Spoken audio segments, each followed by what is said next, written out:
After 15 years of marriage, I learned my wife's affair was orchestrated by my own daughter. She'd been setting us up, playing matchmaker between mom and her teacher. I said, "Interesting." Then I showed them both the private investigator's report I got. When I revealed I had documented everything, I, 43 male, saw the text on my wife's phone by accident. We were having breakfast, normal Tuesday. She was in the shower. Her phone buzzed, glanced over without thinking. "Can't wait to see you tonight. Tell him you're going to book club again." Sender, yoga studio. Which was weird because yoga studios don't usually say things like "tell him" or "again." Didn't say anything. Just sat there with my coffee getting cold while my brain tried to process. Book club. She went to book club every Thursday, sometimes Tuesdays. Had been going for months, always came home smelling like wine, talking about whatever novel they'd supposedly discussed. I'd never questioned it. Why would I? 15 years of marriage, you build trust, or you think you do. Went to work, couldn't focus, just kept seeing that text, the casual way it mentioned lying to me, like it was routine. Got home that night before she did. Our daughter was upstairs doing homework, asked her about her mom's book club. "Oh yeah, mom loves that," she said without looking up from her laptop. "Goes every week." "Who else goes?" Shrug. "Her friends, I guess." "You know which friends?" She looked up then. Something in her expression. "Why?" "Just curious." "It's just a book club, Dad. Why do you care?" That phrasing. Why do you care? Like I was being weird for asking about my own wife. Just wondered what she does on Thursday nights. She reads and discusses books with people. That's literally what book clubs do. She went back to her laptop. Conversation over. I hired a PI the next day. Friend of a friend, retired cop. Said he'd seen it all. Could have preliminary info within a week. Took him less than that. The email came with photos. My wife, some guy I didn't recognize. Going into a hotel together. Different hotels over several weeks. Always left separately about an hour later, but that wasn't the part that made me feel like I'd been punched in the stomach. The PI included extra information. Said he'd noticed something odd. My daughter had been texting this guy. A lot. Not inappropriate content. Just frequent. And the timing was weird. She'd text him right before my wife's book club nights. Messages like, "She's leaving soon," and "He's working late." She was coordinating it. My 17-year-old daughter was helping my wife cheat on me. The PI dug deeper. Found out the guy was her English teacher. AP Lit. Young guy, maybe early 30s. They'd met at a parent-teacher conference I'd missed because I was traveling for work. That was months ago. The text messages between my daughter and this teacher went back even further. Started normal, teacher stuff. Then she started talking about how her mom seemed unhappy, how I worked too much, how her mom deserved better. My kid had set this up, deliberately, methodically. I read through everything probably 100 times, trying to make sense of it. Couldn't. Thursday came, book club night. My wife was getting ready, nice outfit, makeup, perfume. "What book are you discussing tonight?" I asked. "The one from last month," she said, barely glancing at me. "We're not finished with it." "Which one was that?" Pause. Brief hesitation. "The Vanishing Half." "Thought you finished that already." "We're doing a deeper dive, different perspectives." She kissed me on the cheek and left. I waited until our daughter came down for dinner. "Mom at book club?" she asked. That's what she said. We ate in silence for a bit. Then I asked, "How's Mr. Thompson's class?" She went very still. "Fine." "Good teacher?" "Yeah, really good." "Your mom met him at that conference, right? The one I missed?" She looked at her plate. "I guess." "Interesting guy. Young for a teacher. I guess." I let it hang there, finished eating. Then said, I've been thinking about joining a book club. Maybe I should go with mom sometime." Her face went pale. I don't think she'd want that. "Why not?" "She likes having her own thing, her space." "Space from what?" She stood up fast. "I have homework." Left her plate on the table, went upstairs. My wife came home around 10. Smelled wrong. Not just wine. Something else. Men's cologne. How was book club? "Good. Really good discussion. About the vanishing half?" "Yeah. What'd you talk about?" She looked annoyed. "The themes, identity, family, that kind of stuff." "Sounds deep." "It is." She headed for the stairs. "I'm taking a shower." I stayed in the living room with my laptop, the PI's report open, photos of my wife with this man, text messages between my daughter and him. My daughter came back downstairs, saw me sitting there. "You okay?" she asked. Interesting question. What? Just wondering if you think I'm okay. She shifted her weight. You're acting weird. Am I? Yeah, why are you asking all these questions about Mom's book club? Because I'm curious where she really goes on Thursday nights. Silence. You know, don't you? I said. Her mouth opened, closed. I don't know what you mean. Yeah, you do. My wife came down then, hair wet, pajamas on. What are you two talking about? Book club, I said. I was asking our daughter where you really go. My wife's face changed. What are you talking about? Where do you go on Thursday nights? Book club, I told you. With Mr. Thompson? The room went dead quiet. My wife stared at me. Our daughter took a step back. I don't know what you're talking about, my wife said carefully. I turned my laptop around. The report on the screen, photos, messages, everything. My wife looked at the screen, then at me. Where did you get this? Private investigator. You hired someone to follow me? I hired someone to find out the truth. Turns out the truth is pretty interesting. Our daughter's voice cracked. Dad, don't, I said. I've read all of it. Every text, every message. How you set this up, how you've been helping. I wasn't. You introduced them. You coordinated their meetings. You texted him when I'd be working late. Don't lie to me now. My wife found her voice. This is insane. You had me followed? I had you investigated, and good thing too, since you've been lying to me for months. We can explain. I don't want explanations. I want you out. What? Out of my house by the weekend. You can't kick me out. Watch me. Our daughter was crying now. Dad, please. I was just trying to help. Help with what exactly? Mom was unhappy. You're never home. So you set her up with your teacher? That was your solution? He's nice. He listens to her.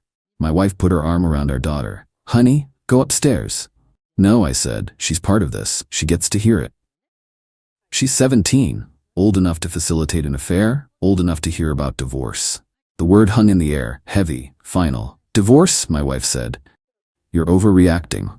Am I? You've been sleeping with someone else while our daughter helps coordinate it. That seems like appropriate grounds for divorce. We can work through this. There's no we anymore. You ended that when you started going to book club. The fight went on, my wife crying, then angry, then justifying. Our daughter sobbing, saying she just wanted everyone to be happy. Me sitting there with the evidence on my laptop, feeling nothing. Eventually I said, you have until Sunday to figure out where you're going. Both of you. Both? My wife said. You can't kick our daughter out. She can stay if she wants, or she can go with you. Her choice. This is insane. No, insane is trusting my family and having them both betray me. This is just consequences. Update 1. She didn't leave by Sunday. Refused. Said she had rights. I couldn't force her out. Called my lawyer Monday morning. He explained she was technically correct. Married people have rights to the marital home regardless of whose name is on the deed. Could take months to get her out legally. So I left instead. Got a hotel room. Extended stay place. Took what I needed and walked out. Our daughter called that first night. Dad, you need to come home. Mom's freaking out. Not my problem. She's crying. She won't stop. Still not my problem. What am I supposed to do? Whatever you want. You help create this mess. You can sit in it. That's not fair. Fair? You want to talk about fair? She hung up. Called back an hour later. More crying, more apologies. Let it go to voicemail. My wife started texting, we need to talk. You're being childish. Come home so we can discuss this like adults. Didn't respond. Finally sent, talk to your lawyer. Mine will contact yours. Her response, I don't have a lawyer, I can't afford one. Not my problem. Filed the divorce papers that Friday.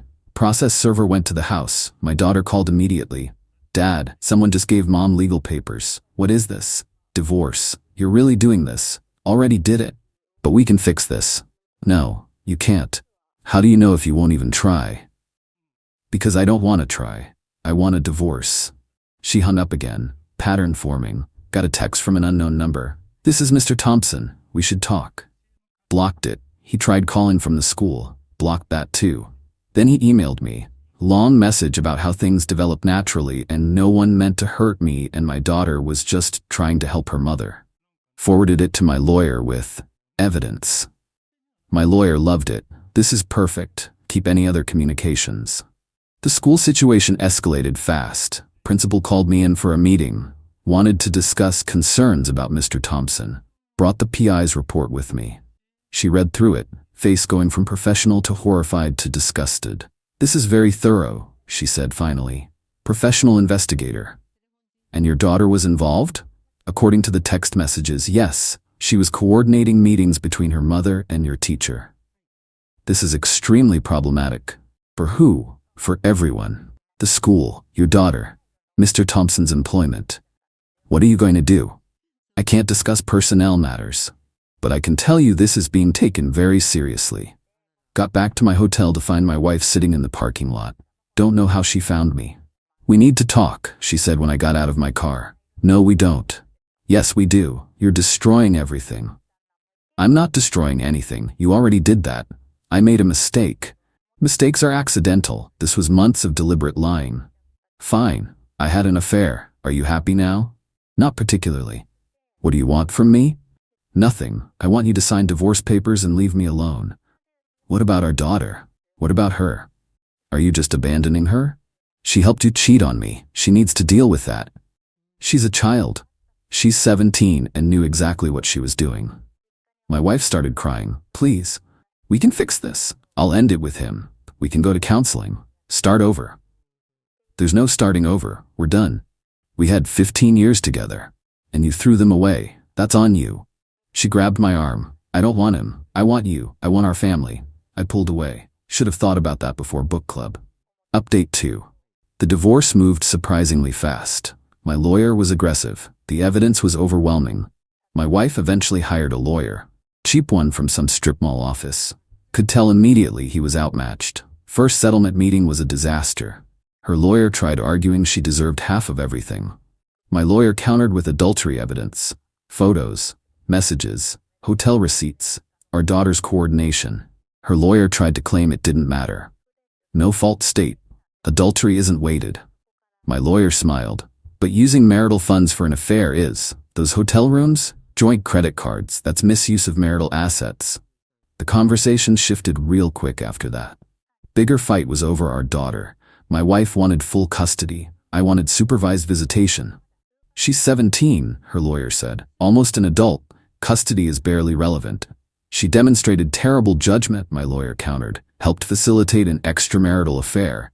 My client wants her in therapy." My wife exploded. "I didn't force her to do anything." The mediator held up a hand. "Let's stay calm." "Calm? He's trying to take my daughter." "I'm trying to make sure she understands consequences," I said. "She helped you destroy our marriage. That's not healthy." "She was being supportive of your affair." "Yeah, real supportive." No resolution. We'd meet again in a couple weeks. Meanwhile, school drama. Mr. Thompson got put on leave. Investigation pending. My daughter had to give a statement. She called me after, hysterical. They asked me everything about the messages, about coordinating. Everyone knows now. Good. Good? How is that good? You wanted to help your mom be happy. This is what that looks like. I hate you. Get in line. She hung up. Again, my son called from college. Is it true the teacher got fired? Suspended. Investigation still going. Everyone at school knows about sis, probably. She's pretty messed up about it. She should be. You're being really harsh. She helped mom cheat. Harsh is appropriate. She's still your kid. I know, doesn't change what she did. My wife tried showing up at my office. Security called. Your wife is downstairs, with your daughter. Went down. They were both there, looking desperate. We need to talk, my wife said. As a family. We're not a family anymore. Yes, we are. We'll always be a family. Our daughter looked miserable. Dad, please, just listen. I've been listening for months, while you both lied to my face. I was trying to help. By destroying my marriage? Great help. Security was watching. Other people staring. Can we go somewhere private? My wife asked. No, I'm working. You want to talk? Call your lawyer. I don't want lawyers. I want my husband. Should have thought about that before sleeping with a teacher. Our daughter started sobbing. Please, Dad, we're sorry. Sorry doesn't fix anything. Then what does? Nothing. That's the point. You can't fix this. My wife pulled our daughter close. Don't talk to her like that. Like what, honestly? She orchestrated an affair. She gets to hear about it. She's just a child. Old enough to know better. Left them standing in the lobby. Got another email from Mr. Thompson that night. New account since I'd blocked the old one. Whole thing about genuine connection and emotional unavailability and how my daughter just wanted her mother to smile again. Forwarded it to my lawyer. More evidence. His response, "This guy cannot stop talking. Love it." Second settlement meeting included our daughter. She sat between us looking like she wanted to disappear. Mediator asked where she wanted to live. "I don't know," she said quietly. "Do you feel safe with both parents?" "Yes." "Do you have a preference?" Long pause. "Can I stay with both?" My lawyer spoke up. "My client has concerns about the environment with his wife given her ongoing contact with Mr. Thompson." "I'm not seeing him anymore," my wife said. "As of when?" "Weeks ago." My lawyer pulled out phone records. "These show texts between you as recently as 3 days ago." My wife's face went red. Her lawyer looked surprised. "Those were just to close things out. 90 texts in 3 days? That's closing things out?" The mediator looked at my wife. "Are you in contact with Mr. Thompson?" "Only to end things properly." "That's not ending things," I said. "That's continuing them." Our daughter started crying. "Mom, you said you stopped." "I did stop. I'm just tying up loose ends." "With 90 texts," my lawyer said. Meeting ended with a proposal. I get primary custody until she turns 18. My wife gets limited visitation. Asset split pending final hearing. My wife's lawyer couldn't object. Evidence was too strong. Update 3. Divorce finalized last month. Took most of a year from filing to final decree. Settlement? I kept the house. Retirement split 55-45 my way. Savings 60-40. Judge said the affair and financial misuse played a role, but were no fault, so it wasn't as favorable as I'd hoped. I pay her alimony, $1,800 a month for 2 years. Her lawyer argued she'd been out of work, needed transition time. Judge agreed. Kills me writing those checks, but it's temporary. And cheaper than staying married to her. Our daughter lives with me. Turned 18 shortly after everything finalized. Could legally go wherever she wants now. Chose to stay. She's in therapy, twice a week, working through whatever messed up logic made her think facilitating an affair was helping. We're not back to normal. Maybe we never will be. But we're talking. That's something. She sees her mom on weekends. Says her mom's in a small apartment now, working retail, still acting like the victim. She doesn't get it, my daughter told me last week. Thinks everyone was mean to her. Does she still talk to him? Don't know. She won't say. Don't care if she does. Not my problem. Mr. Thompson got fired. Investigation concluded he'd had inappropriate relationship with a parent and involved a student in facilitating it.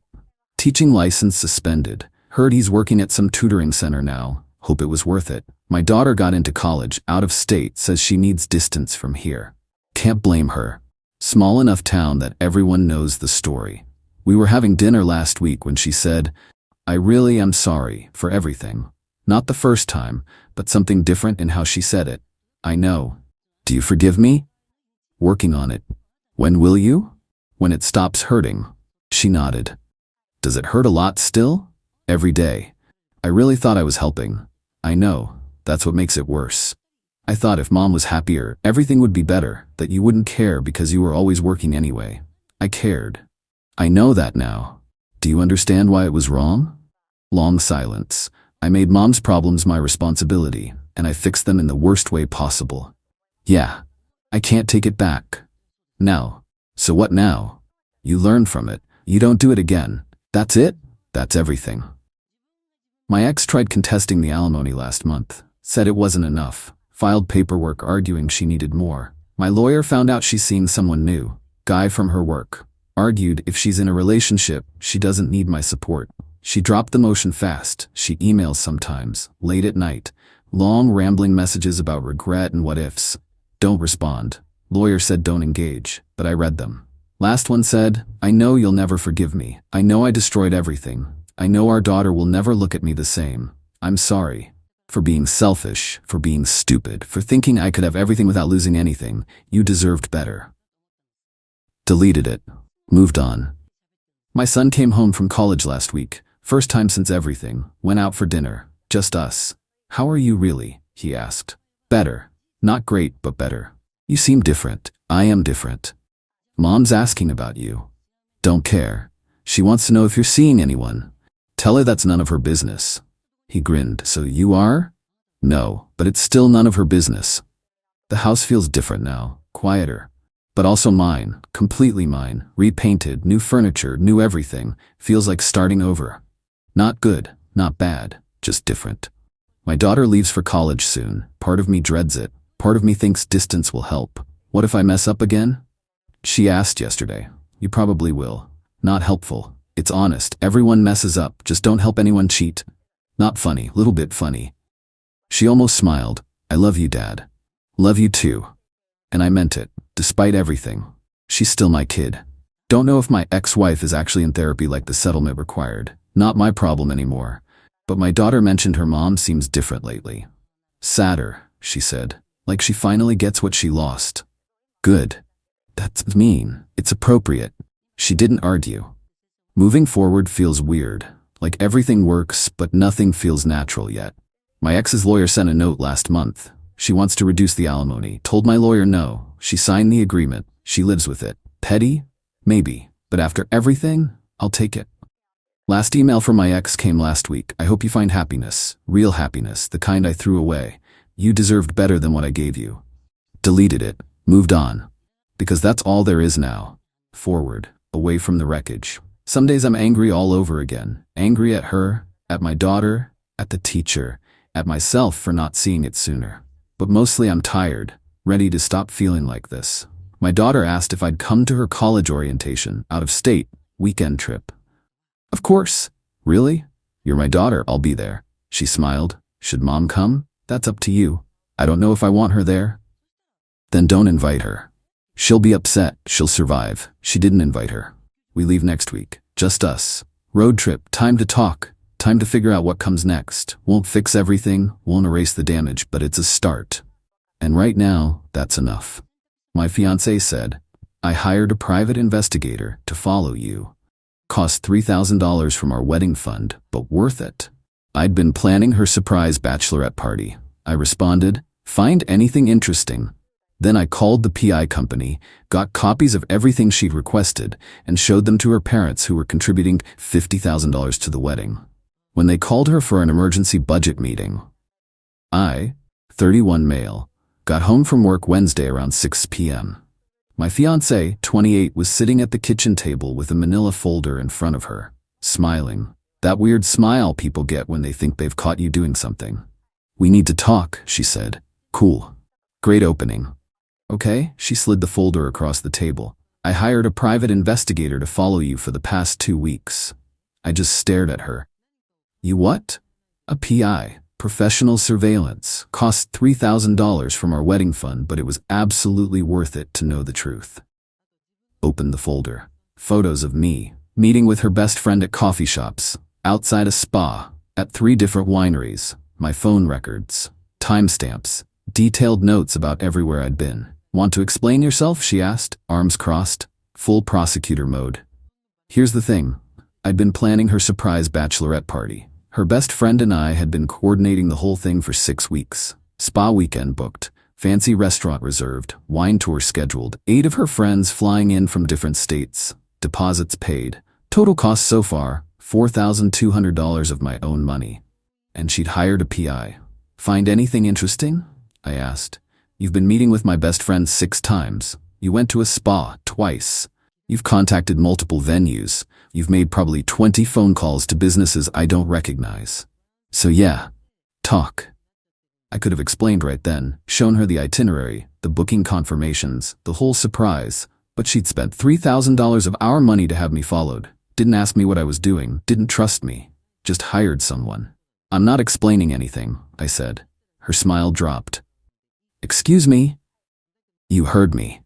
You're seriously not going to tell me what you've been doing? Nope. Are you kidding right now? You hired a PI instead of just asking me. That tells me everything I need to know about your trust in me. I had reasons to be suspicious. What reasons? Name one thing I've done in 4 years that would make you think I'd cheat. She sputtered. You were being secretive. You were always on your phone. You were meeting my best friend behind my back. So your solution was spend $3,000 without telling me? It's our money. I can spend it if I need to. On what? A PI without discussion? I needed to know the truth. The truth about what? Me going to spas? Very suspicious, real smoking gun. She stood up. Don't mock me. You've been sneaking around for weeks. What else was I supposed to think? That maybe, just maybe, I wasn't cheating? That maybe there was another explanation? Then tell me the explanation. No. She grabbed the folder, slammed it on the table. Fine, keep your secrets, but this report says you and my best friend have been planning something, and I will find out what. Cool. Good luck with that. Went to the bedroom. She followed, yelling about trust and communication and how dare I turn this around on her. Slept in the guest room. Barely slept. Next morning I called the PI company before work. Invoice was right there in her folder with the company name and phone number. Hi, this is regarding case number 4482. I'm the subject of the surveillance. I'd like copies of everything. Sir, that's confidential. I'm the person who was followed. Don't I have a right to know what was reported about me and what my fiancé told you to look for? Let me transfer you to our supervisor. Supervisor came on. Mr. Name. Yes, under state privacy laws, surveillance subjects can request their files. There's a $175 processing fee. What do I get? Complete intake forms, all reports, all photos, and the client's initial statement of concern. Her statement of concern? The one where she told you why she wanted me followed? Yes, sir. I'll pay $300 if you can have it ready in 2 hours. We can do that. Picked it up at lunch. Full file. Every photo. Every note. Every timestamp. Phone records she'd somehow obtained. We were on a family plan through her dad, probably how she got them. And the intake form. The one where she'd explained why she wanted me followed. Suspect fiancé is having an affair with my best friend name. They've been meeting in secret multiple times per week. Suspect they're planning to leave together before the wedding. Need photographic evidence to confront him and possibly take legal action. Also concerned about financial infidelity. Suspect he's spending our money on her. She thought I was running away with her best friend. That I was stealing money to do it. I sat in my car reading every word. She'd paid extra for intensive surveillance, including financial tracking. They'd tracked my credit card purchases, the spa visits, the winery deposits, the restaurant reservations, all for her party, and she thought I was cheating. Called her parents from my car. They live 20 minutes away. Hey, it's me. Do you have time tonight? Something important came up about the wedding. Oh no, what happened? Her mom sounded worried. I'd rather explain in person. Could I come by around 7? Of course. Is everything okay? Not really. See you at 7. My fiancé texted me around 3. We need to finish our conversation. Not today. Or yesterday. You don't get to just walk away from this. Watch me. Her, where are you? Me, work. You're lying. Your location is off. Because I turned it off. Or why? Because you had me followed by a PI. You don't get location access anymore. You're being childish. Didn't respond. Finished work. Drove to her parents' house for 7 p.m. They invited me in. Living room. Coffee already made. They were good people. Traditional. Fair. They'd been nothing but kind to me for 4 years. So what's going on? Her dad asked once we sat down. Your daughter hired a private investigator to follow me for 2 weeks. Cost $3,000 from our wedding fund. Silence. Her mom's coffee cup stopped halfway to her mouth. I'm sorry. What? Her dad put the full PI report on their coffee table. This? She thought I was having an affair with her best friend. Thought I was planning to run away with her before the wedding, so she hired someone to follow me. Her mom picked up the report, started reading. Her expression went from confused to shocked to horrified. This says she suspected you of financial infidelity? Yep. Thought I was spending our money on another woman. Were you? Her dad. Direct question. Fair. No. I was planning her surprise bachelorette party. Spa weekend. Wine tour. Fancy dinner. 8 of her friends flying in. I've spent $4,200 of my own money so far on deposits and bookings. Her mom closed the report. Oh my God. Yeah, so her surprise is ruined. But more importantly, she spent $3,000 of our money without telling me. Money that you've been contributing to. I thought you should know. Her dad leaned back, looked at his wife, that silent married people communication. How much have we contributed so far? He asked. $30,000 of the $50,000 we promised. And she used some of it to hire a private investigator. Correct. Her mom was still reading the intake form. She told them you were stealing money? That you were leaving her? That's what she believed, despite 4 years of me being faithful, committed, and present. They both looked sick.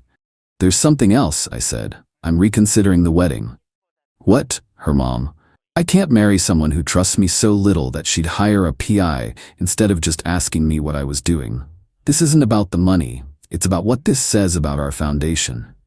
Her dad nodded slowly. I understand that. I'm not saying it's definitely off, but it might be. I wanted you to know before you made your final payment. If we cancel, you'll lose whatever deposits we've made. We appreciate you telling us, he said. We'll need to discuss this. One more thing. I have a copy of everything if you want it. The surveillance photos, the reports, her statement of concern, all of it. Her mom looked at the folder. Email it to us. We'll need to talk to her. She doesn't know I'm here.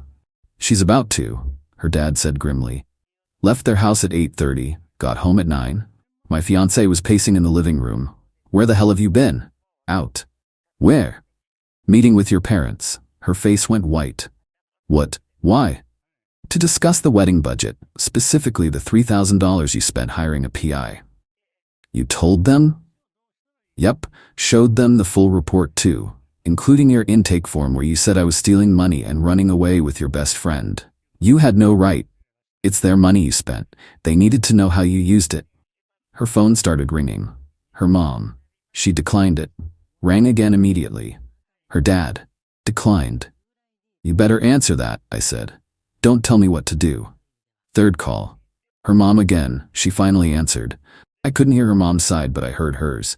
It's not what it sounds like. I can explain. He was being suspicious. I had every right to. That's not fair. You weren't there. You don't understand. You're taking his side? She hung up, looked at me with pure fury. They want me to come over now. Thanks a lot. You did this, not me. I was protecting myself. From what? A surprise party? I didn't know it was a party. Because you didn't ask. And ruin the surprise? How convenient. There's no surprise anymore. You hired a PI and saw me planning it, so congratulations, you ruined your own party. She grabbed her keys. We're not done. Yeah, we are. She left. Slammed the door hard enough to rattle the frame. I called her best friend. We have a massive problem. Update 1. My fiancée spent 4 hours at her parents' house. Came home after midnight, eyes red from crying. My parents are cutting their contribution from $50,000 to $20,000. I looked up from my laptop. Why? Why? Because you told them about the PI. Because you made me look terrible. I showed them how you spent money they'd contributed. They made their own decision. They said I showed profound poor judgment and financial irresponsibility, and they can't trust me with their money anymore. Well, you did. This is your fault. You turned them against me. I showed them facts, that's all. We can't afford the wedding now. The venue is $22,000. The caterer is $8,000. The photographer is $3,500. We're $13,000 short. Then we'll postpone or scale down. Or you could fix this. Tell them it was a misunderstanding, that you overreacted. I didn't overreact. You hired a PI to follow me because you thought I was stealing money to run away with your best friend. She sat down. Hard. I was scared. You don't understand what it's like to worry that someone's cheating. You're right, I don't, because I trusted you. That's not fair. Life's not fair. You taught me that when you spent $3,000 on surveillance. The next morning, her sister called. Early. 7 a.m. What the hell did you do to her? Good morning to you too. Don't get cute, she's devastated. My parents are furious with her. The wedding's falling apart. This is your fault. How is her hiring a PI my fault? You embarrassed her. You ran to mommy and daddy and tattled. I informed them how their money was being spent. You're splitting up our family over this. I'm not splitting anything. Your sister made a choice. Now she's dealing with consequences. She made a mistake. A $3,000 mistake that showed she thinks I'm a thief and a cheater. You were acting shady. I was planning a party. Well, she didn't know that. Right, because hiring a PI is more reasonable than asking a question. She hung up on me. That afternoon, my fiancée came home with her sister and her mom. Intervention time. Sit down, her sister said. We need to talk. No thanks, I'm good. Sit down. This is my apartment. Don't tell me what to do in my own home. Her mom stepped forward. Please, Just hear us out. Fine. Sat on the couch. They sat across from me. My fiancée looked miserable. Her sister started, "You're being cruel and unreasonable. She made one mistake and you're punishing her for it. She spent $3,000 to have me followed. Because you were being secretive. So that justified hiring a PI? In this day and age, with men cheating left and right? Yes. I'm not other men." Her sister leaned forward. "Here's what's going to happen. You're going to apologize to her. You're going to call my parents and tell them you overreacted. You're going to help fix this mess. And then we're all going to move forward." I looked at her. Looked at my fiancée. Looked at her mom. "No, excuse me? No, I'm not doing any of that. You're being a child. I'm being someone who won't marry a person who doesn't trust me." My fiancée started crying. "Please, I'm sorry, I messed up. I should have just asked you, but you can't throw away 4 years over this. You threw them away when you hired the PI. That's not fair." Her sister again. She was scared. She was protecting herself. From what? Me being faithful? Her mom finally spoke. "What would it take for you to reconsider?" "Honestly, I don't think there is anything. She fundamentally doesn't trust me. How do I marry someone who thinks I'm capable of what she accused me of? She didn't accuse you of anything." Her sister. I pulled out my phone, read from the PI intake form I'd photographed. "Suspect fiancé is having an affair with my best friend. Suspect they're planning to leave together before wedding. Suspect financial infidelity and misuse of wedding funds." Looked at her sister. "That's not an accusation?" Her sister's face went red. "Where did you get that?" "The PI company. I requested my file. I'm entitled to it as the subject of surveillance." "You have no right." "Actually, I have every right. State privacy laws. Look it up." Her mom looked at my fiancé. "You told them he was stealing money?" My fiancé was full on sobbing now. I didn't know." "You thought I was stealing from you," I said, "to run away with your best friend after 4 years together. That's what you thought of me." Her mom stood up. "We should go." "Mom." My fiancé. "No, he's right. You went too far. We should leave." They left. My fiancé stayed, crying on the couch. "I'll fix this," she kept saying. "I'll make it right." "You can't." "I can. Just tell me how." "There's no how. It's done." She looked up. Mascara everywhere. "You're calling off the wedding?" "Probably. I need time to think." "How much time?" "Don't know. Week, maybe 2. The wedding's in 3 months. Then I better decide soon." That night, her best friend called me. "Okay, so I heard about the PI thing and holy crap. Yeah, she thought we were running away together. Yeah, that's insane. You're like my brother. Tell her that." "Oh, I will. But listen, about the bachelorette party, probably not happening." "She doesn't know about it yet?" "Nope. Still thinks I was doing something else." "Are you gonna tell her?" "Eventually. Maybe, if I don't call off the wedding first." "You're seriously considering it?" "I'm seriously considering it." "Damn, okay. Well, for what it's worth, I think you're handling this really well. Better than most people would." "Thanks. That means something." Update 2 Week 2. Things escalated. My fiancé started a group text with my parents, my brother, her parents, her siblings, basically everyone. I need to explain what happened and why my name is threatening to cancel our wedding. Then she gave her version. Yes, she'd hired a PI, but only because I'd been incredibly suspicious for weeks. She'd been concerned I was having an affair. When the PI report came back inconclusive, she'd asked me to explain myself and I refused. I'd then run to her parents to turn them against her. I'd humiliated her in front of her family and was now holding the wedding hostage. My mom called me. "Please tell me this is exaggerated." Told her everything. The real story, the bachelorette party, the intake form, all of it. "Oh, that poor stupid girl." "Mom, no, I'm serious. She hired a PI while you were planning a surprise party? That's almost impressive in how badly she messed up." "Yeah, are you really canceling?" "Thinking about it." "Good, you should." "Mom, I'm serious. If she doesn't trust you now, she never will. You want to spend your life being accused of cheating every time you're 5 minutes late?" "No, then you know what to do." That night, my fiancé's dad called me directly. "Can we meet? Just us?" Met him at a bar near my office the next day. He ordered whiskey. I got a beer. "My daughter's a mess," he said. "I know. Her mother and I have been talking a lot about this whole situation." "Okay. We don't think you're being unreasonable." I looked at him. "Really? Really, what she did was...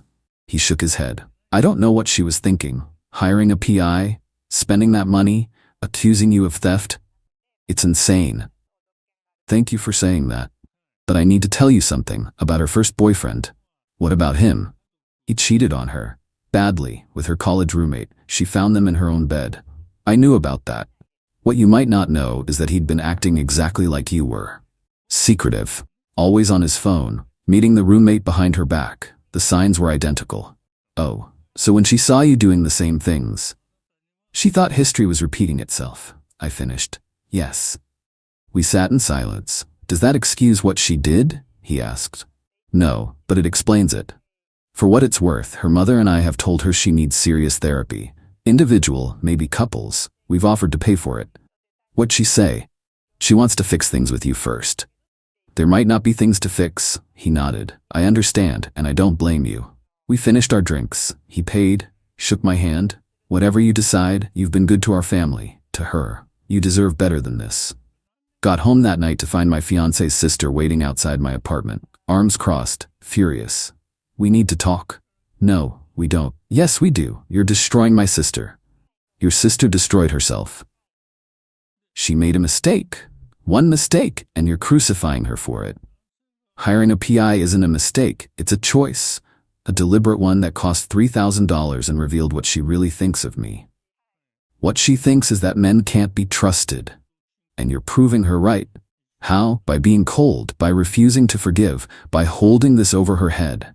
I'm not holding anything over her head. I'm making a decision about my future. You're being selfish. Selfish? I spent $4,200 planning a party for her, while she spent $3,000 having me investigated. Who's selfish? The sister got in my face. You know what? She's better off without you. Look how you're acting. You're cold, you're mean, you're unforgiving. She dodged a bullet.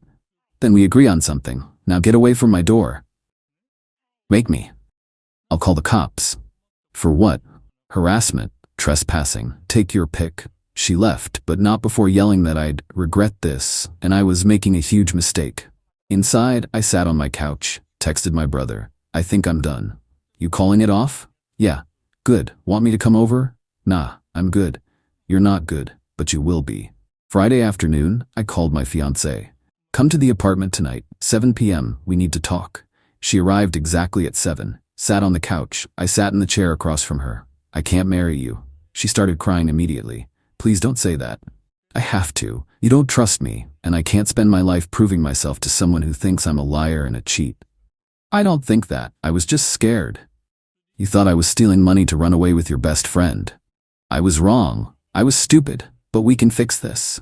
How? You'll always be waiting for me to cheat. Always suspicious, always checking. That's not a marriage. That's a prison. I won't. I'll work on it. Therapy, whatever you want. It's too late. She got on her knees. Actually on her knees. Please, I love you. I'll do anything. Anything. Then let me go. I can't. You have to. She sobbed. I didn't move, didn't comfort her. Just sat there. What about the deposits? She finally asked. The venue, everything? We'll lose most of it. That's thousands of dollars. Yeah, it is. And you don't care? I care about not marrying someone who hired a PI to follow me. So that's it? 4 years. Just over? Just over. She stood up, wiped her face. You're gonna regret this. Maybe, but I doubt it.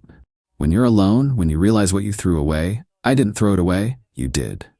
She left, slammed the door. I sat there for an hour, then called the venue. Hi, this is about booking number 47221. I need to cancel. Final update. Canceling a wedding's expensive, really expensive. Venue lost $8,000 deposit. Caterer lost $3,000 deposit. Photographer lost $1,500 deposit. DJ lost $500 deposit. Florist lost $800 deposit. Total lost $13,800. My ex-fiancée tried to make me pay all of it. You're the one who called it off. You hired a PI. I know that. Stop bringing it up. No. We eventually split it. I paid $7,000. She paid $1,600. Still hurt, but fair. Had to call everyone. Guests, family, friends. Wedding's off. Sorry for the inconvenience. Some people asked why. I told the truth. She hired a PI to follow me while I planned her surprise party. Reactions were mixed. Her family, I was cruel and unforgiving. My family, I dodged a bullet. Mutual friends, split about 50-50. Lost some friends over it. People who thought I should have forgiven her, that everyone makes mistakes, that love means second chances. But kept the ones who mattered. The ones who said, dude, that's messed up, and you made the right call. Her best friend called me a week after everything finalized. I'm sorry for all of it. Not your fault. I feel responsible. If I hadn't helped you plan the party, then I wouldn't have known she'd hire a PI the first time I acted suspicious. Better to know now than after marriage. That's a good point, actually. How is she? Not great. Moved back in with her parents, seeing a therapist finally. Her mom insisted. Good, she needs it. Her sister's telling everyone you were abusive. Of course she is. For what it's worth, nobody believes her. Well, not nobody, but most people don't. Thanks for telling me. Yeah. And hey, if you need a friend, I'm around. I know this is weird, but we were friends before you and her got together. I'd like that. Month after the breakup, my brother dragged me to a party. Didn't want to go, but he insisted. Met someone, graphic designer, funny, smart. Told her the whole PI story on our second date because better to get it out there. She laughed. That's wild. Did you ever tell her about the party? Eventually, after we split, she didn't believe me at first. What'd you do? Showed her the booking confirmations, the deposits, the itinerary, all of it. How'd she react? Cried. Said she'd ruined everything, that she'd destroyed the best thing in her life. Had she? Yeah, she had. We kept seeing each other. Took it slow, trust issues on both sides, she'd been cheated on too. But we worked through it, talked about everything. No secrets, no surveillance.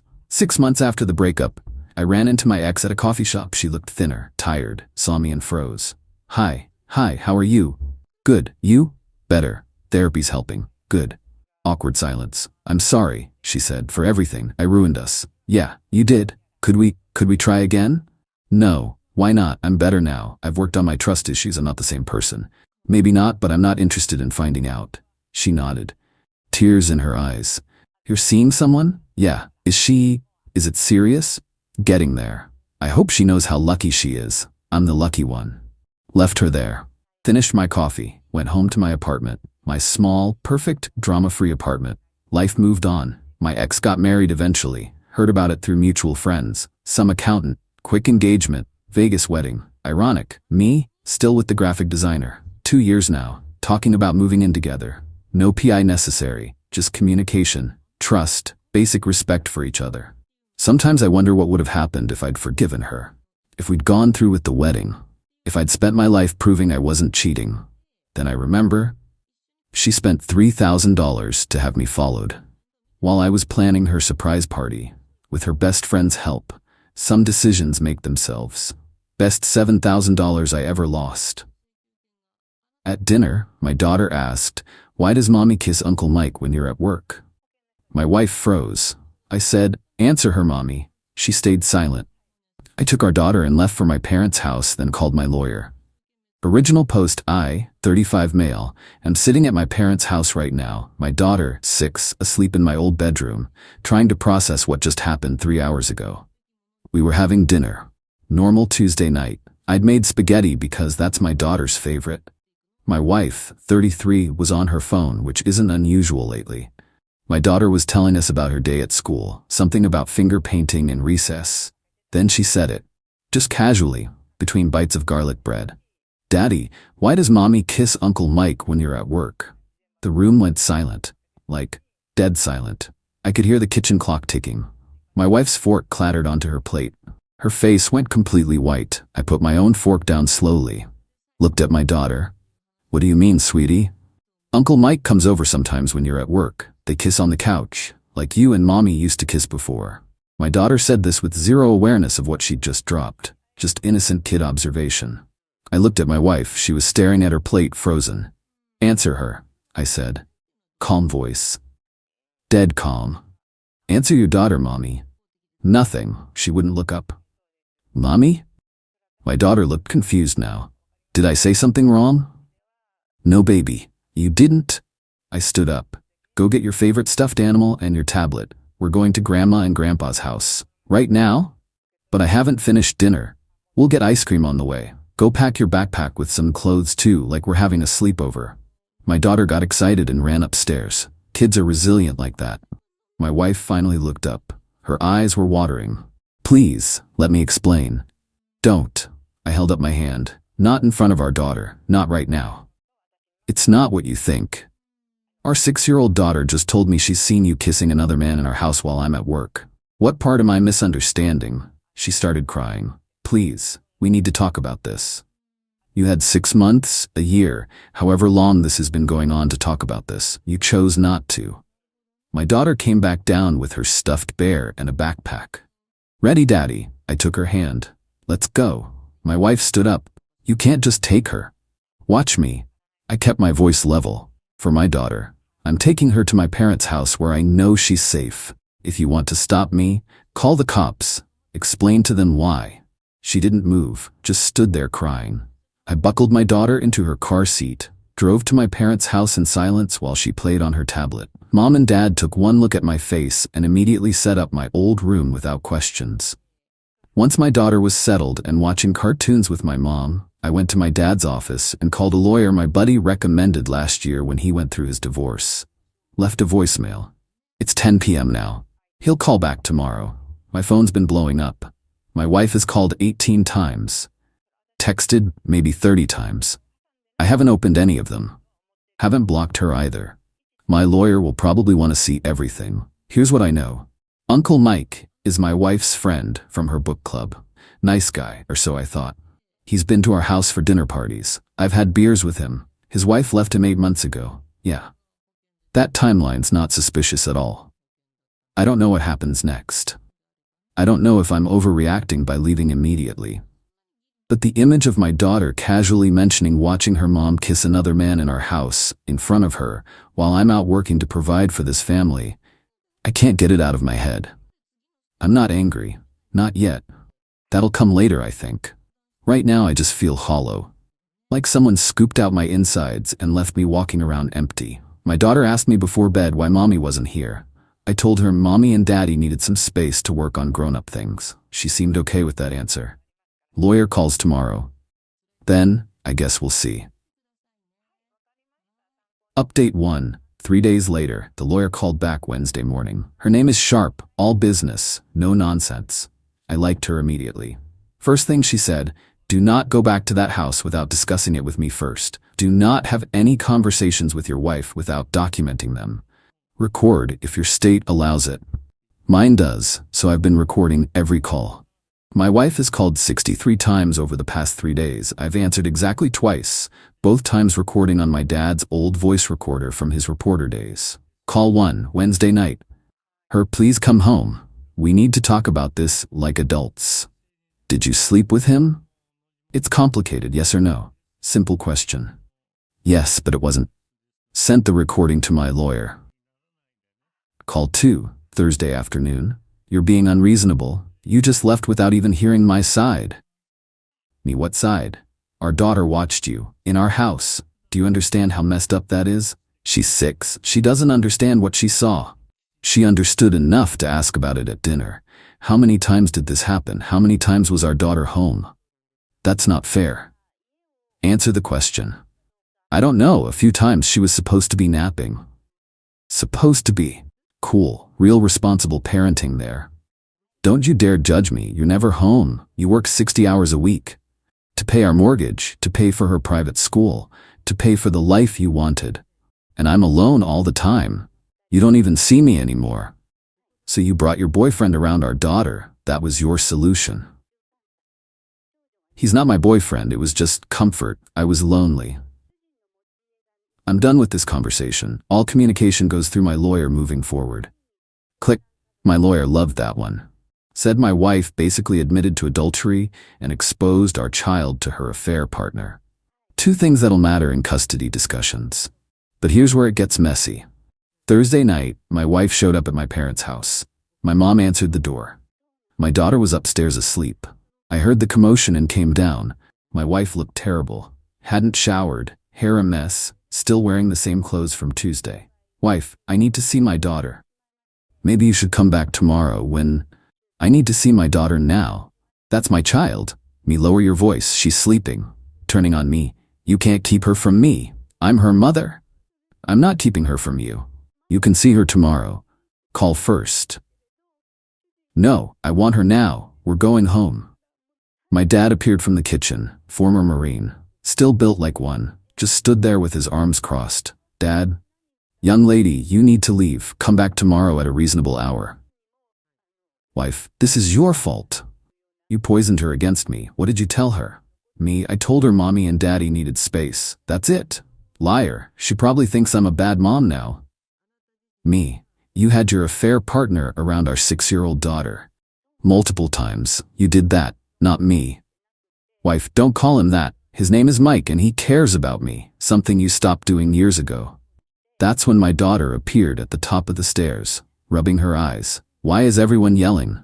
My wife tried to push past me. I blocked her. You need to calm down first. Wife, get out of my way. That's my baby. My daughter started crying. My mom went up and scooped her up. Me, look what you just did. This is exactly why you can't see her right now. You're not in control. My wife broke down, full sobbing, collapsed onto the front porch. Dad, son, call the police. Document this. I did. Cops came 20 minutes later. By then, my wife was sitting in her car in the driveway, refusing to leave. The officers were actually pretty understanding when I explained the situation. Officer, ma'am, your husband's not denying you access. He's asking you to come back tomorrow when everyone's calmer. That's reasonable. He stole my daughter. Did he take her out of state? No, but is there a custody order saying he can't have her? We're still married. Then you both have equal custody rights. He can have her at his parents' house. You need to leave and sort this out through proper channels. She finally left, but not before screaming that I'd regret this. Friday morning, my lawyer filed for emergency temporary custody and for me to remain in the family home. Grounds: mother's affair, exposure of minor child to affair partner, unstable behavior documented by police report. Friday afternoon, I got served papers from her lawyer. She filed first thing Friday morning, hours before my filing, requesting primary custody, the house, and spousal support. Her grounds: abandonment, alienation of affection, emotional abuse. I literally laughed when I read it. My lawyer did not. Lawyer, this is gonna get ugly. She's going scorched earth. Over an affair she had? Doesn't matter. She'll argue you isolating her, working too much, neglecting the marriage. Judges have seen it work before. But our daughter literally witnessed. 6-year-olds don't testify, and her lawyer will argue the child's confused or you coached her. That's insane. Welcome to family court. Here's where we stand. Temporary custody hearing is in 2 weeks. Until then, my wife gets supervised visits at my parents' house. She's losing her mind over it, but her lawyer advised her to comply. First visit is tomorrow. My mom's supervising. I'm staying upstairs because my lawyer said any interaction could be twisted. My daughter keeps asking when we're going home. I don't know what to tell her. Our home is a place where her mom betrayed us, where her mom brought another man around her. I don't know if I can ever walk into that house again without seeing it. Work's been understanding. I took the rest of this week off. But I can't hide at my parents forever. Eventually, I need to figure out living arrangements. The texts from my wife have gotten weird. One minute she's apologizing, next minute she's blaming me. Then she's begging, then threatening. Sample from this morning. I made a mistake, but you're destroying our family over it. Think about our daughter. She needs her mother. My response, per my lawyer's advice: our daughter can see you during supervised visits. I'm thinking about her. Her, this is abuse. You're punishing me. Me, I'm protecting our daughter. From what? From her own mother? Me, from instability. She didn't respond after that. My daughter's doing okay, all things considered. Kids are weirdly adaptable. She misses her mom, but she's not traumatized or anything, yet. I'm hoping to keep it that way. My brother came by yesterday. Gave me a hug. Didn't say much. Just sat with me while I stared at the wall for an hour. Sometimes that's what you need. Court in 2 weeks. My lawyer says be prepared for anything. My wife's lawyer is apparently known for playing dirty. Great. Update 2. 2 weeks later. Court was yesterday. I need to write this out while it's fresh because I'm still processing. The supervised visits at my parents went poorly. 3 visits total. First one was fine. My daughter was happy to see her mom. They played with dolls. My mom said everything was appropriate. Second visit. My wife tried to quiz my daughter, asked her if daddy said bad things about mommy, if daddy was being mean. My 6-year-old looked confused and said no. My mom shut that down immediately. Third visit, my wife brought gifts, like excessive gifts. 3 new dolls, an expensive art set, a tablet even though my daughter already has one. My mom said it felt like she was trying to buy affection. But that's not even the worst part. Last Friday, I had to go back to the house to get some work clothes and important documents. My lawyer cleared it, told me to bring someone as a witness. I brought my brother. The house was trashed, not like Rob trashed, like someone had a breakdown. Dishes piled in the sink, laundry everywhere. But specifically, my stuff was destroyed. My home office looked like a tornado hit it. Papers everywhere. My laptop screen was cracked. Wedding photos were face down or thrown in corners. Brother, holy shit. Did she? Yeah. Called my lawyer immediately. She told me to document everything with photos and video. Don't touch anything. Don't clean anything. Just get what I came for and leave. Found a journal on the kitchen counter. My wife's. It was open to a page dated 3 days ago. I know I shouldn't have read it, but I did. It said, he's trying to take everything from me. My daughter, my home, my life. Mike says I should fight harder. Mike says men like him always think they're right. Mike doesn't understand. I can't lose her. I won't lose her. Took a photo of that too. Here's the thing about Mike. This dude has been more present in this situation than I expected. According to my wife's sister, who called me to apologize for her sister's behavior, Mike has been staying at the house, helping my wife cope, telling her she's the victim. Sister-in-law, look, I love my sister, but she screwed up, and this guy, he's not good for her. He's in her ear constantly. She's not thinking straight. Is he still around my daughter during visits? No, your mom made it clear he's not welcome, but he's definitely influencing her legal strategy. How so? Sister-in-law, he keeps telling her she'll get primary custody because courts favor mothers, that you'll have to pay for everything because you make more money, that she just needs to play the victim better. Cool. So my wife's affair partner is coaching her through our divorce. That's not messed up at all. Court yesterday. Both lawyers present? Judge looked tired, like he'd seen this exact situation 1,000 times. My wife showed up looking completely different from the last time I saw her. Professional clothes, hair done, makeup perfect, the performance of a lifetime. Her lawyer went first, painted me as an absent workaholic who neglected his family, said my wife felt isolated and unloved. That yes, she made a mistake, but it was a symptom of a dying marriage that I caused. Said I kidnapped our daughter in a fit of rage and have been alienating her from her mother ever since. My lawyer's turn, presented the recordings, the police report from my wife's breakdown at my parents' house, photos of my destroyed office, my wife's journal entry, character statements from my parents and my brother. Then came the custody evaluator's report.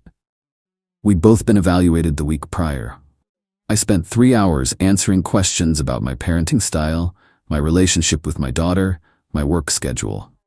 The evaluator's recommendation: shared custody with me as primary residential parent. My wife gets weekends and 1 weekday evening. Reasoning: stability. My daughter's current living situation, my parents' house, is stable. My wife's current living situation, the marital home with her affair partner periodically present, is not.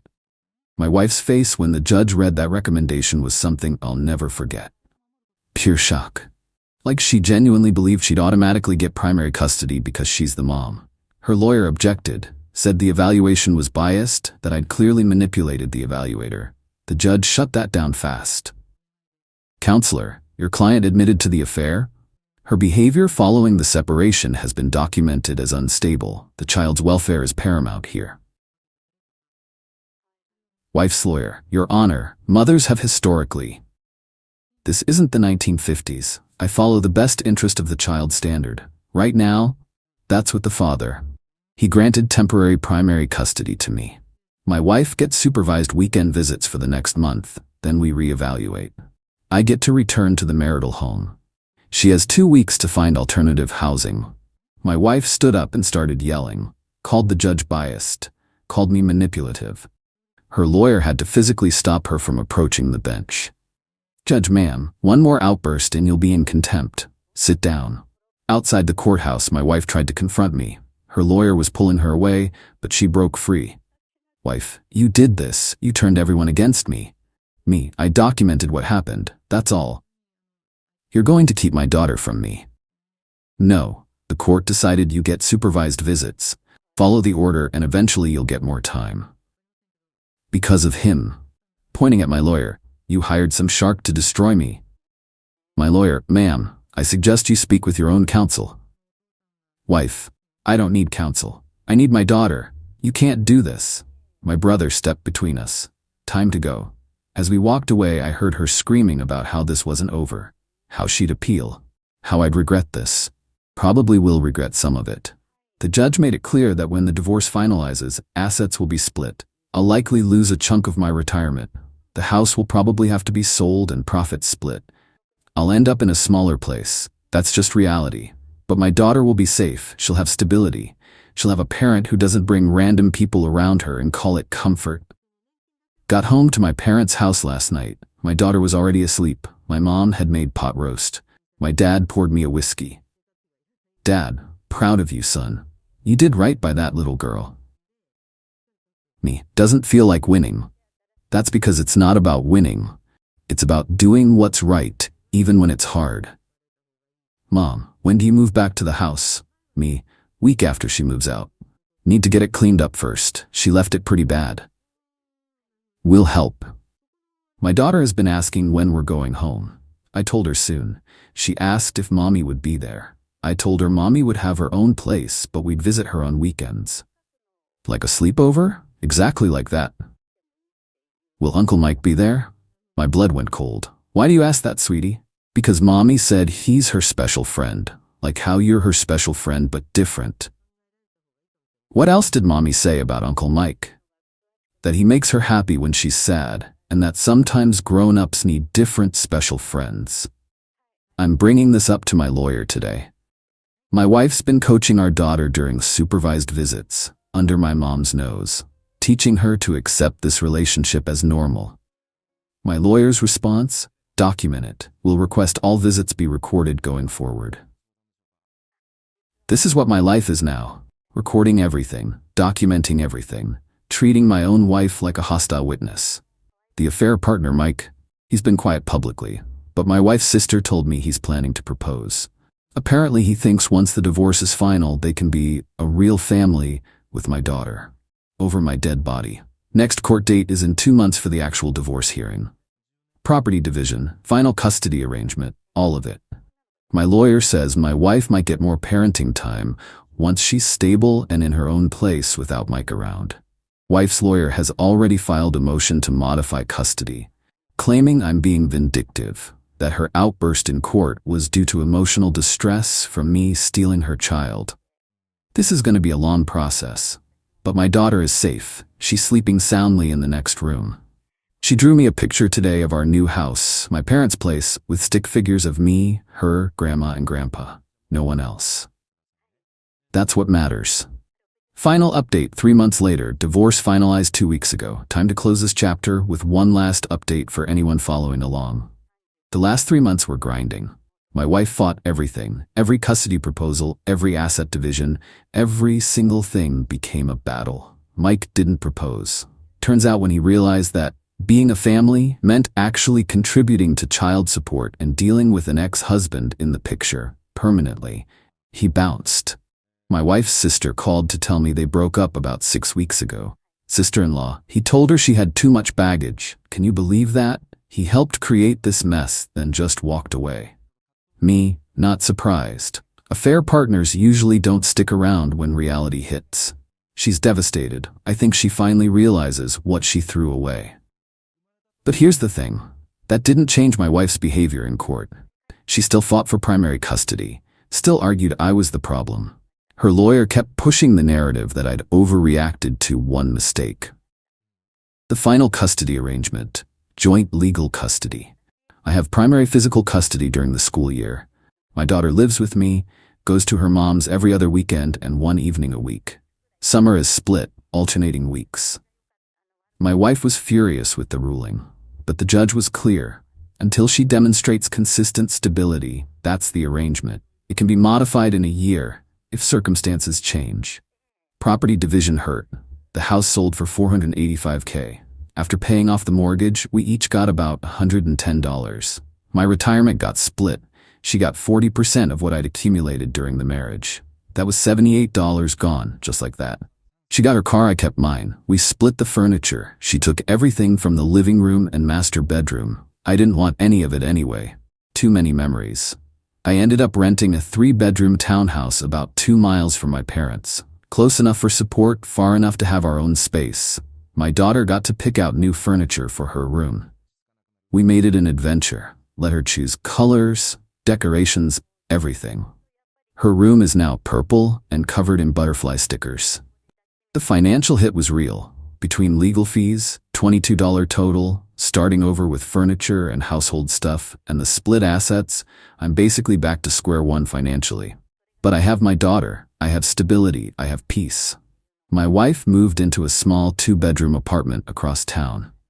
The supervised visits gradually became unsupervised after she completed court-ordered therapy and parenting classes. The therapist's report said she seemed to be processing her choices, but stopped short of saying she took real accountability. My daughter's been adjusting. Some days are harder than others. She asked me last month why mommy doesn't live with us anymore. I told her, sometimes grown-ups make choices that mean they can't be together, but that doesn't change how much we both love her. Daughter, did mommy stop loving you? Me? Mommy made some choices that hurt our family, but that's between mommy and daddy. What matters is we both love you very much. Daughter, more than Uncle Mike? The Uncle Mike isn't part of our family, sweetie. He's not around anymore. Oh, okay. Can I have a snack? Kids process things differently.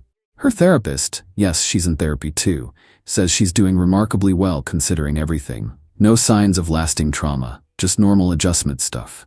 The first overnight at her mom's place was hard. I packed her bag, drove her over, and had to physically stop myself from listing out all the rules and concerns. My wife stood in the doorway looking nervous. I'll take good care of her. I know you will. Thank you for saying that. She's your daughter too. I'm not trying to keep you apart. I just needed to make sure she was safe. She's safe with me. Then we're good. It wasn't forgiveness. I don't know if I'll ever forgive what she did, but it was acceptance that this is our reality now. Co-parenting with someone who hurt me deeply. Doing it anyway because our daughter deserves both parents. My wife tried to have a closure conversation with me about a month ago. Asked if we could talk about what happened. Really talk. I declined. Told her I'd said everything I needed to say in court. That rehashing it wouldn't change anything. She cried. Said she wanted me to understand her perspective. Me, your perspective is that you were lonely and found comfort in someone else while exposing our daughter to it. I understand it. I just don't excuse it. That's not fair. Maybe not, but it's where I'm at. Will you ever forgive me? I don't know. Maybe someday. But right now I'm just focused on being a good dad. She didn't push it after that. Life's settling into a new normal. My daughter thrives on routine, so we've built a good one. School, dinner together, homework help, bedtime stories. On weekends when she's with her mom, I've been reconnecting with friends I'd lost touch with. Started playing basketball again at the community center. Work's been good. My boss was understanding through all of this. I'm back to my normal schedule. Still busy, but I make sure I'm home for dinner every night my daughter's with me. That's non-negotiable now. Dated a bit, nothing serious. Not ready for that. Maybe won't be for a while. That's okay. My daughter asked me last week if I was sad that mommy didn't live with us. I told her sometimes I missed how things used to be, but that I was happy with how things are now. Me too. I like having 2 houses. I get 2 sets of toys. That's one way to look at it. And mommy's happier now. She smiles more. That hit me. My wife is happier apart from me. Maybe that's the real truth under everything. Maybe we'd been limping along for years and the affair was just the catalyst that forced us to face it. Doesn't excuse what she did. Doesn't excuse exposing our daughter to it. But maybe it explains it. I don't hate my wife. I don't love her either. She's just my daughter's mother. The person I co-parent with. We text about school schedules and doctor's appointments. We split holidays. We show up together for parent-teacher conferences and school plays. Last month was my daughter's school musical. She was a sunflower in the spring pageant. My wife and I sat 3 seats apart, both recording on our phones. When our daughter spotted us both there, her face lit up. After the show, we stood together for pictures. My parents were there too. My mom positioned us for a photo, me, my daughter, and my wife. I tensed up but did it. For my daughter. Later my daughter said, "That was fun. We were all together like a family." My wife and I exchanged a glance. Yeah, we were. Just not the kind of family we'd planned. But it's the family we have now. And it works. The final update, I guess, is this. Life goes on. You survive things you thought would destroy you. You rebuild. You adjust. You do it for the little person who didn't ask for any of this but deserves stability anyway. My daughter's doing great. I'm doing okay. My wife's doing her thing. We're all moving forward. Sometimes at night I think about that dinner. That moment when my 6-year-old innocently asked why Mommy kissed Uncle Mike. How everything changed in an instant. Would I go back and change it? Make myself ignore it? Try to work through it? No. Because ignoring it wouldn't have changed what it was. My daughter was being exposed to an unhealthy situation. My marriage was already over. I just hadn't known it yet. Walking away that night was the right call. Everything that came after, the legal battles, the financial hit, the co-parenting struggles, it's all just the cost of doing right by my kid. Worth it. To anyone going through something similar, document everything. Get a good lawyer. Focus on your kids. Don't make it about revenge or winning. Make it about safety and stability. The rest works itself out eventually. My daughter just called from her mom's place, her weekend there, wanted to say goodnight. Told me she loves me. Said she can't wait to come home tomorrow and show me the art project she made. That's what matters. Everything else is just noise. My fiancée swapped my name for her ex's on our wedding invites. It was a typo, she laughed. I replied, "I'll fix it." Then I called the venue, canceled the reception, and emailed the corrected guest list a new invite to my I'm single again party. Her mom's screaming voicemail. I, 32 male, am, or rather was, a fiancé.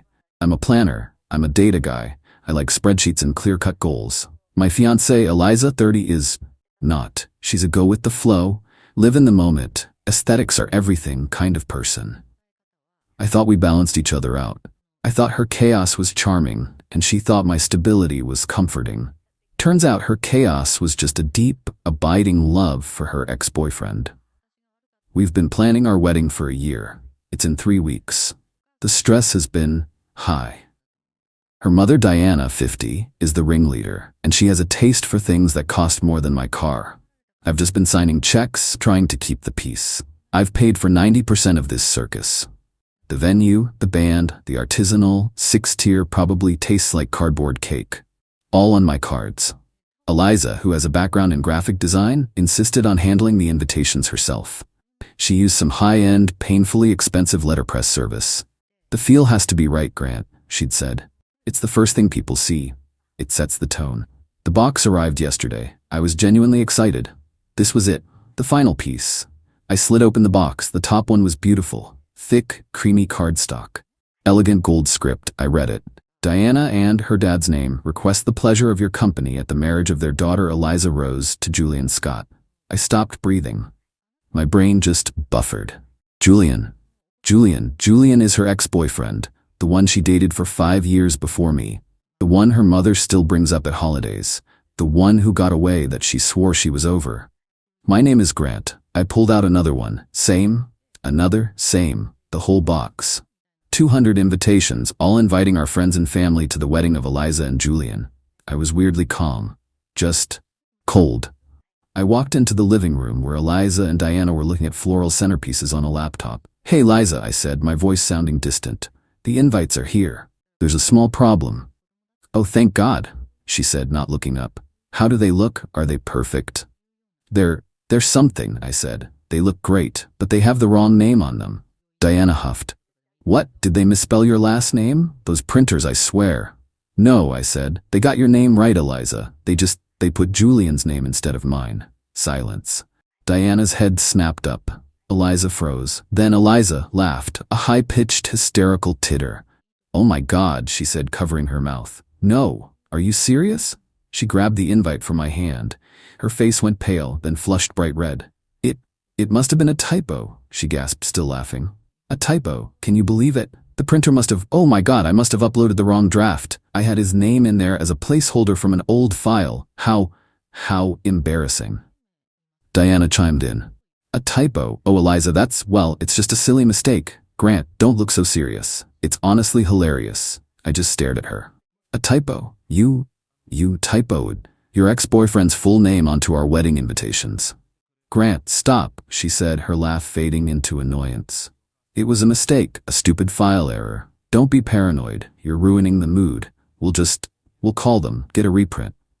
"Eliza," I said, my voice still quiet, "the wedding is in 3 weeks. There's no time for a reprint and to mail them out. And you didn't type this. You uploaded a file named Eliza and Julian's Wedding." Her eyes went wide. I hadn't even known that. It was a guess. A cold, logical deduction. Her expression confirmed it.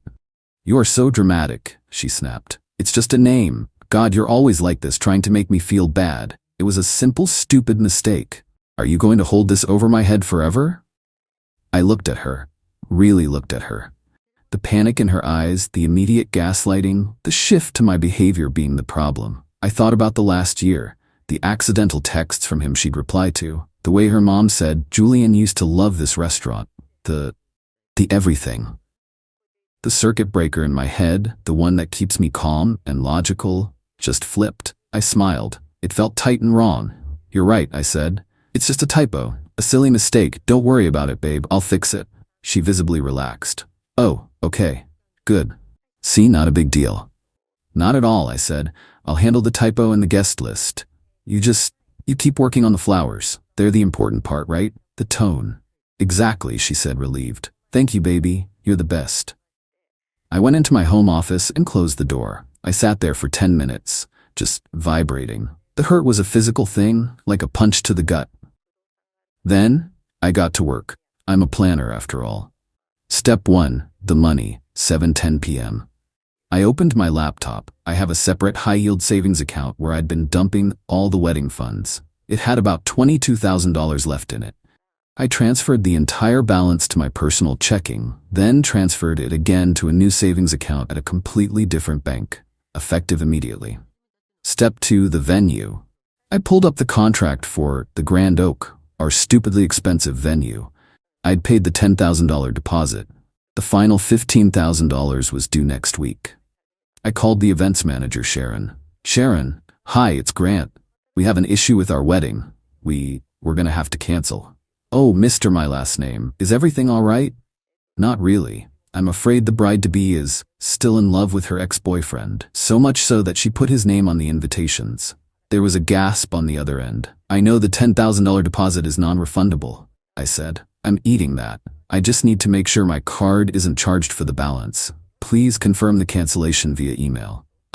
Of course, Grant. I am so sorry." "Me too," I said. "Thanks." Step 3, the vendors, 7:20 p.m. One by one. The florist, $3,000 deposit, lost, canceled. The band, $2,500 deposit, lost, canceled. The cake, $1,000 deposit, lost, canceled. The photographer, $4,000 deposit, lost. This one hurt. I liked him. Canceled. Total cost of this typo, $20,500, cheaper than a divorce, I figured. Step 4, the typo fix. I logged into the wedding website Eliza had so meticulously built. It had the full guest list, all 200 emails. I clicked email all guests. I drafted a new email. Subject, an important correction regarding the my last name, Eliza wedding. Dear friends and family, you may soon be receiving a beautifully printed invitation to the wedding of Eliza and Julian. This was, apparently, a typo. As the actual groom, Grant, I've decided to fix this little clerical error. The wedding of Grant and Eliza is canceled. However, I've already paid a massive non-refundable bar tab at a fantastic venue, and I hate to see good booze go to waste. Therefore, I cordially invite you to Grant's I'm Single Again party, same date, same time. New venue, the Apex Lounge, address. Come celebrate my narrow escape. Gifts are not expected, but your presence and thirst is appreciated. See you there. Grant. I stared at the send button. My hand was shaking. This was the point of no return. I thought about Eliza and Julian. I clicked send. Step 5. The aftermath. 8 p.m. present. My phone started to melt. Texts, emails. My best man Ben was the first. Dude, holy, I'm calling you. My mom, honey, please call me. What is going on? Mutual friends. WTF. This is a joke, right? OMG Grant, I am so sorry. Then, Eliza's phone, which she'd left on the coffee table, started to melt. She and her mom were still in the kitchen, blissfully arguing about peonies. I heard her walk back into the living room. God, who is blowing up my... She picked up her phone. The silence was deafening. I just sat in my office waiting. Grant? She said, her voice small. Grant, what is the Apex Lounge? I walked out. She was paper white. That's my fix, I said. I canceled the wedding and invited everyone to a party instead, at a different venue. You're not invited. You canceled? She shrieked. You what? The wedding. It's off. You can't marry Julian if I've already canceled the venue, Eliza. It was a typo, she screamed, her face turning crimson. A typo. You psychopath. You ruined my wedding. No, I said, grabbing my keys and my laptop bag. You did, when you put his name on the invite. I'm calling the venue. I'm fixing this. You can't. Go ahead, I said. The deposits are gone. The contracts are voided. All in my name. All paid by me. I was walking to the door when her mom, Diana, finally processed what was happening. She stood in the doorway blocking me. You are not. You are going to fix this. You are going to call everyone back and then apologize. You have humiliated my daughter. She humiliated me, I said, moving past her. Have a good night, Diana. Oh, and Eliza, I'll be changing the locks on my condo tomorrow. You should probably make some plans. I left. I'm at Ben's house now. My phone has 18 missed calls from Eliza, 12 from Diana, and 34 texts, and 1 voicemail from Diana. I put it on speaker for Ben to hear. Grant, you son of a... You listen to me. You have ruined my daughter. You canceled her dream wedding. You canceled the florist. I am going to sue you. I'm going to sue you for everything you have. You will pay for the dress. You will pay for the cake. You will. It just dissolved into screaming. Ben just looked at me wide-eyed and handed me a beer. Dude, he said, that $20 was the best money you ever spent. I think he's right. Update 1. It's been a week. I'm writing this from a sterile, furnished corporate apartment. My company owes me a favor, and my fiancée put her ex's name on our wedding invites. It was a good enough reason to cash it in. I haven't been back to my condo. First things first, the I'm single again party is 100% on.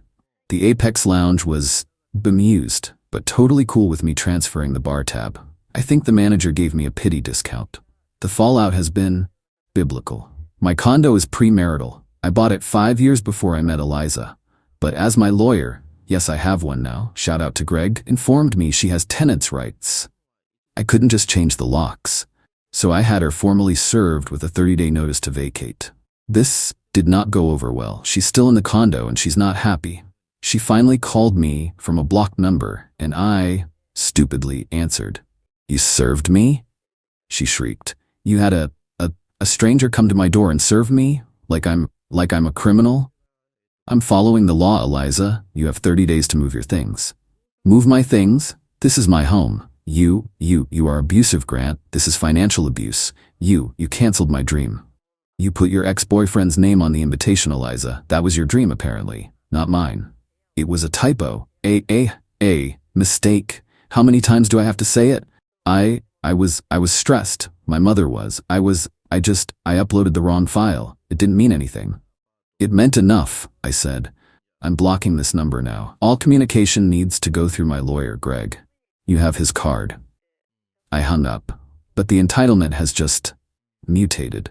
Yesterday, I got a registered letter at my office. It was from Diana. It was an invoice. A meticulously itemized 5-page invoice for $28,450. It included $10,000 for purchase of non-refundable wedding gown and accessories, $5,000 for emotional distress and humiliation caused by libelous email. She used the word libelous. It's not libel if it's true. $3,500 for prepaid non-refundable beauty treatments, tanning, facials, hair trials. $2,000 for loss of deposits for bridal shower venue. $1,500 for custom-made cake topper. And my personal favorite, $6,450 for consultation fees for wedding planning services rendered by Diana, her last name. She was billing me for helping? I just stared at it. The $1,500 for the cake topper jumped out at me. It was this custom-made silhouette thing. I have the Amex charge on my statement. I paid for it. Not her, not Diana. They were trying to double dip. I scanned the invoice and emailed it to Greg with the subject line, FYI, this seems ambitious. Greg called me back, laughing. Do not respond, he said. This is what we call amateur hour. It's legally meaningless. It's a tantrum on paper. But the artifact, the cake topper, it bothered me. I paid for it. It was mine, and it was presumably still in my condo. Then, the dirty trick. I got an alert from my bank, a fraud alert. Someone had tried to cash a check from my old dormant checking account, an account I haven't used in 3 years. The check was made out to Diana, her last name. The amount? $15,000. The memo line, vendor payment, wedding. It was Eliza. She must have found an old checkbook in the back of a drawer in my office and tried to pay her mother for her consulting fees. The check obviously bounced. The account was overdrawn by about $14,980. But it was attempted fraud. Criminal. I called Greg. He wasn't laughing anymore. Okay, he said. This is good for us. This is very good. I'm sending this to her lawyer right now with a note. This is how we get her out of the condo before 30 days. Greg sent a blistering email to Eliza's new lawyer, a bottom feeder Diana must have found in the phone book, that very politely outlined the check fraud. He suggested that, in lieu of his client, me, pressing criminal charges, Eliza should agree to vacate the property in 48 hours and sign a full release of all property, save for her personal belongings. Her lawyer must have told her how much jail time felony check fraud carries. I got an email 2 hours later. A single line from her lawyer, Miss, her last name, will vacate the premises by 5 p.m. Friday. That's tomorrow. Ben and I are going over with a police escort just to supervise the move out. The I'm single again party is officially back on at my soon-to-be exorcised condo. I'm changing the locks for real the second she's gone. Update 2, final. It's over. I'm sitting in my condo. It smells weird, like burnt hair and cheap perfume. But I'm here. And it's mine. The move out was a spectacle. I showed up with Ben and 2 police officers. The officers were incredibly professional, just stood by the door to keep the peace. Eliza was there with Diana. They had not packed. They had apparently spent the last 48 hours grieving. And by grieving, I mean destroying my stuff. It wasn't overt, it was petty. My favorite leather chair? A long, thin razor cut down the back cushion. My high-end blender? Gone. My entire collection of spices? Dumped into the kitchen sink. My toothbrush? Found it in the toilet. And the smell? She had apparently emptied every bottle of perfume she owned onto my mattress. I'll have to burn it. Diana started immediately. You brought cops? You're arresting her? You monster. Ma'am, the officer said, we're here to prevent a breach of the peace. Mister, my last name, is allowing Miss, her last name, to retrieve her personal items. These are her items. Diana shrieked, gesturing wildly at my television. She lives here. This is her home. No, it's not, I said, my voice dead. Greg's email, 48 hours. Get your stuff, now. Eliza just sat on the floor, crying. You did this, you hate me. I do now, I said. You wrote a fraudulent check for $15,000, Eliza. You tried to steal from me. Get your stuff. That's when I saw it. The custom cake topper. The $1,500 artifact I paid for.